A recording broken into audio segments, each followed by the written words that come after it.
واحب هزوجه حلوه. احنا اهل الجهاز وما رضينا العار، احنا اهل الجهاز وما رضينا العار، وحق الكفل زينب ناخذ الانبار. احنا اهل الجهاز وما رضينا العار، وحق الكفل زينب ناخذ الانبار. طبينا الرماد وداع الصبح طشار لقيناهم كلاب ونايمين بغار.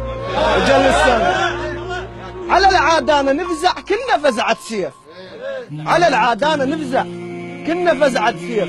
فوج الثاني احنا واسمه الاس تي اف، على العادانه نفزع كنا فزعه سيف. الفوج الثاني احنا واسمه الاس تي اف. اوراق الحضاره تروح يا ما تعرف انتقره، تعلى الباطل نشوفه على الحق مو فرد مره، لكن كل ما يصير زمار تهلهل قامت السمره. هي الحق على الباطل، علنا الحق على الباطل، علنا الحق على الباطل، علنا الحق على الباطل، علنا الحق على الباطل، علنا الظلم وشنا وما نهوى الظلم وشنا، الحق على الباطل الظلم وشنا، الظلم وشنا. الله يحفظكم يا ابطال، تحيه لكم. تحيه للاستاذ علي جواد، الله يحفظكم، تحيه لكم. العمليات كلها الله يبارك فيكم، تحيه طبعا مقاتل موسى علي جواد. انت جبتها ويانا، جبتها ويانا من الطاش حد ما وصلنا لجامعه تنبار، وانت بالخطوط الاماميه. الله يسلمك والله واحنا لا خليك كلمه على الساده المشاهدين.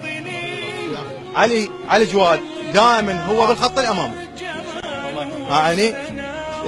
واحنا بالهمارات قاعدين بالهمارات ورمايه علينا من داعش وهو بالخط الامامي وما يهب ما يخاف منه.